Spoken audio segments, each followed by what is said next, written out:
Bonjour et bienvenue sur cette séance collective de messages des guides. Alors, nous sommes en live ici sur Facebook. Je vous laisse arriver tranquillement et je vais vous laisser choisir un chiffre entre 1 et 10 pour la séance d'aujourd'hui. Alors, ma voix est revenue. J'étais à fond de la semaine dernière, mais c'est quand même pas la fête au village. Donc, on l'entend, hein, c'est quand même un petit peu fragile encore. Donc, je vais aller doucement. Je vais prendre mon temps et je vous invite aussi à prendre le vôtre. Donc choisissez un chiffre entre 1 et 10. Le premier qui vous vient en tête, le premier qui hop résonne entre voilà dans votre corps, dans votre cœur. Et je vais donc vous partager les messages que j'ai canalisés par écrit pour 10 personnes que je vais donc présenter au fur et à mesure. Et je demande toujours, en fait, au guide de la personne que le chiffre correspondant, 1, 2, 3, jusqu'à 10, puisse résonner aussi pour vous. Je vais juste couper le son sur mon ordinateur. Voilà. Donc ici, je vais lire le premier message qui initialement a été canalisé par écrit pour Laetitia, par écriture intuitive, mais qui peut-être vous parlera aussi si vous avez choisi le chiffre 1. Quand vas-tu comprendre que tu es importante? Pas moins qu'Isabelle, pas plus que Pascal, tu es importante. Alors, pourquoi ces prénoms? J'en sais rien. Hein. Tu es importante, point. Il n'y a aucun point à discutailler là-dessus. Ton importance relève de ton unicité, le fait d'être unique. Donc, ne cherche aucune comparaison. Sois dans le juste et juste dans le soi. S-O-I. Tu es importante car tu es toi. Quand vas-tu intégrer ça? Bon, petit bottage de fesses en bonne et due forme du lundi matin. Voilà, ça c'est fait. Et c'est pour Laetitia et vous, si vous avez choisi le chiffre 1. Pour le chiffre 2, il s'agit du message de Vanessa. La fuite ne résout rien. Au mieux, elle fait gagner du temps. Au pire, elle en fait perdre. Quand ils m'ont fait écrire ça, je dis... Et en fait, c'est vrai que quand on fuit, au mieux, on va gagner un petit peu de temps parce que on va fuir et puis finalement, on va devoir se remettre sur la problématique. Donc, bon, on a gagné un peu de temps, mais enfin, on va y revenir quand même. Et au pire, ça en fait perdre parce que on aurait peut-être pu régler le problème plus tôt. Ne fuis pas les problèmes, affronte-les. Car en fait, ils n'en sont pas. Ils ne sont que des portes vers des choix. Moi, j'ai le mot vortex d'un seul coup là, qui me vient. Tes choix. Tu n'as pas à fuir ni à subir, juste à choisir. Fais donc ces choix en conscience. Prends ton temps s'il le faut, mais ne te lamente pas. Sinon, tu restes alors dans l'inaction et l'inactivité qui te frustre et te ronge. Avance, mais ne fuis pas. Donc ça, c'était le message du chiffre 2 qui initialement était canalisé pour Vanessa. Donc là, on vous dit de ne pas fuir, on dit d'avancer et de ne pas rester dans l'inactivité. Ça serait pire que mieux. Le troisième message s'adresse initialement à Christophe, mais peut-être va résonner aussi pour vous si vous avez choisi ce chiffre. Tu crois que tu as le choix, mais cette fois, tu ne l'as pas. Tu es face à une évidence que tu te dois de reconnaître et accepter. Accepter, c'est ça. Accepter ce qui est, ou ce qui n'est pas, ou plus. L'avenir ne se lit pas dans les cartes. Il se lit, il se crée, il se dessine, il se décide. Fais de toi ta priorité pour en déceler les nouveaux contours. Et bim, prends ça dans ta face. Je parle pour moi. Peut-être toi aussi, Christophe, peut-être toi aussi qui as choisi ce chiffre 3. En tout cas, effectivement, je suis assez d'accord avec ça. L'avenir ne se lit pas dans les cartes. Je le dis assez souvent quand je fais des guidances et des voyances. Ce n'est pas parce que je vous dis ça que c'est comme ça que ça va se passer. Ça sert à quoi alors? Ça sert à vous aider à vous positionner pour prendre vos décisions. Chiffre 4, si c'est celui que vous avez choisi, c'est le message qui s'adresse initialement à Maude. Il y a du bon en toi, mais parfois tu l'oublies, voire pire, tu l'enfouis. Au nom de quoi? Au nom de quoi ne serais-tu pas aussi bien que les autres? Au nom de quoi tu te dévalorises? Ou plutôt, au nom de qui?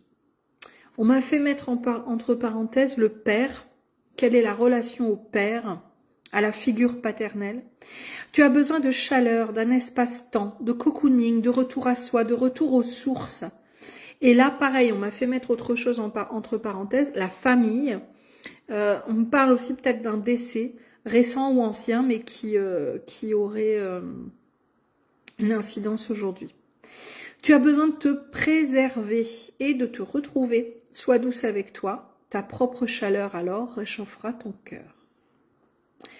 Voilà pour le message de Maude qui est plus un message cocooning. Le 5e, c'est le message initialement qui s'adresse à Marie-Josée et qui peut-être vous parlera si la vibration du 5 est pour vous ici et maintenant. Tu vas avoir très prochainement des nouvelles auxquelles tu ne t'attends pas. Ne recule pas, ne te défile pas, mais au contraire, avance. Avance vers ce renouveau, cette nouvelle vision des choses qui va t'apporter un éclaircissement complémentaire dont tu ne soupçonnes pas l'existence. Sois dans l'ouverture du cœur et des âmes. Une retrouvaille n'est pas toujours évidente, laisse faire le temps et les choses. Ce qui doit venir et rester à toi le sera. Donc il y a des choses qui arrivent, peut-être des retrouvailles notamment. Ça peut être retrouvailles d'une personne, mais ça peut être aussi d'une situation, d'un lieu. On rappelle aussi que ce qui doit être, venir à nous ou rester auprès de nous, le sera. Je passe maintenant au chiffre 6, qui est donc le message initialement qui a été canalisé pour Stéphane, mais qui peut-être vous parlera à vous aussi. Il arrive dans la vie des périodes, des moments où l'on se recroqueville, où l'on refuse l'inavouable, l'inacceptable. Et ainsi on pense se préserver, mais se préserver de quoi? Si ce n'est de soi-même. La vie, elle, continue son cours et elle n'aura de cesse de continuer. Alors relève la tête et avance. Bats-toi pour ce que tu veux et avec patience et persévérance, tu obtiendras ce que tu vaux. Cette phrase, elle m'a tellement parlé que je l'ai partagée la semaine dernière avec vous sous forme d'image. Bats-toi pour ce que tu veux et avec patience et persévérance, tu obtiendras ce que tu vaux. Et je trouve ça très très juste. Donc gratitude pour ce partage.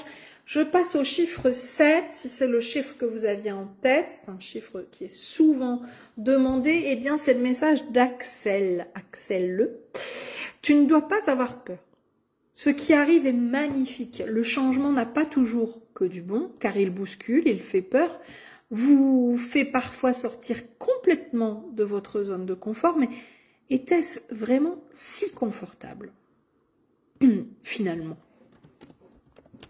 Le changement a pour objectif de changer. En cela, il va donc casser les codes, modifier vos structures de conscience, vos connaissances, pour créer de la place, pour créer du neuf, pour du nouveau. Alors, évite, s'il te plaît, de nous faire du réchauffé. J'adore la fin, j'adore, je les kiffe quand ils ont des petits messages comme ça un peu, rigolo quoi. On évite de faire du réchauffé, là on veut du neuf, Axel.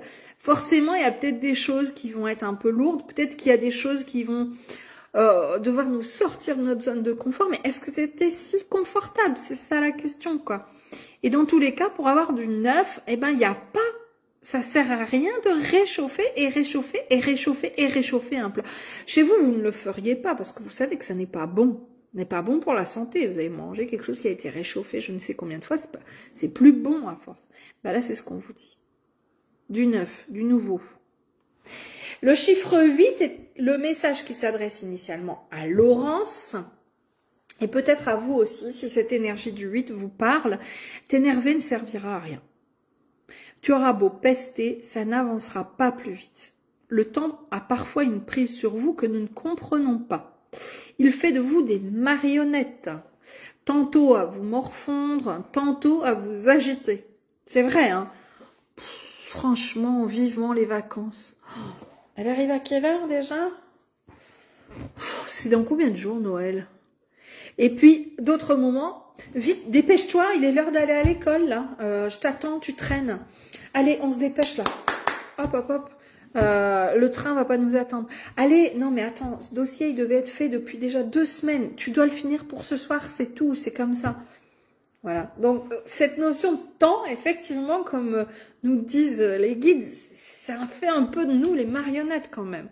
Laissez-le donc faire son œuvre et créer donc la vôtre. Vous ne devez pas être esclave du temps, mais plutôt sculpteur, modéliste, joueur. Le temps n'a sur vous que l'incidence, n'a sur nous que l'incidence que nous voulons bien lui donner. Et c'est tellement juste, tellement juste. Le temps n'a sur nous que l'incidence que nous voulons bien lui donner. Alors certes, hein, on vit dans un monde matérialiste, concret, où le temps existe et finalement où l'on est quand même un petit peu obligé de suivre les horaires, le temps, le timing, etc.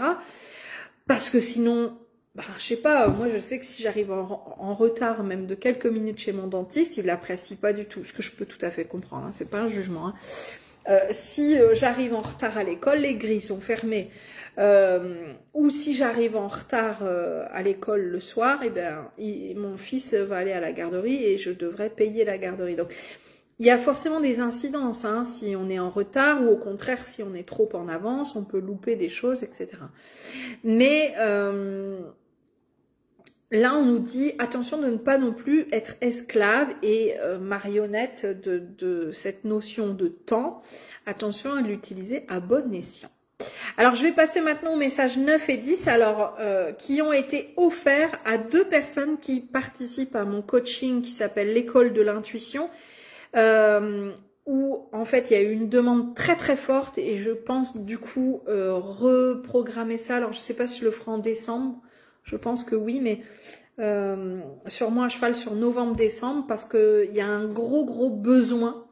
Et puis c'est un coaching qui est très très ludique, donc avec beaucoup de tests, d'exercices, etc. Et où notre objectif c'est d'ouvrir notre 3e œil. Alors sans parler de tout ça ouvertement et verbalement, oralement, etc. Hein.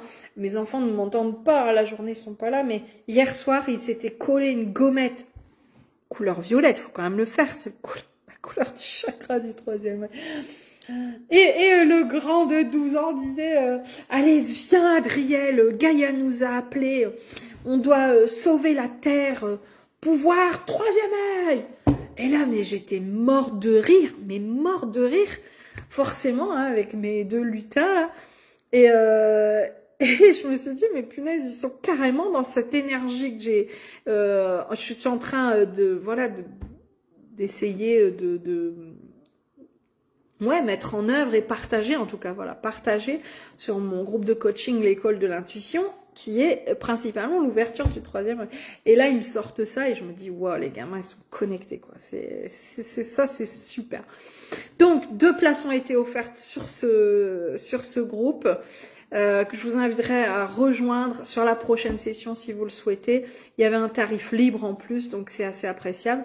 Alors le premier, ici, on a le chiffre 9, hein, donc si c'est le chiffre qui vous correspond, c'est le message pour Sylvie. Il est question ici d'attendre. Ne te précipite pas. Il est ici le moment du changement, oui, mais pas dans la précipitation. Donc ne cours pas. Ne cherche pas à aller plus vite que prévu, car sinon tu risques de te retrouver court-circuité dans tes actions et démarches. Sois donc dans la justesse et parfois même dans la patience pour vraiment préparer ce qui va arriver. L'hiver sera à l'heure du changement et non du repos. Donc prépare-toi.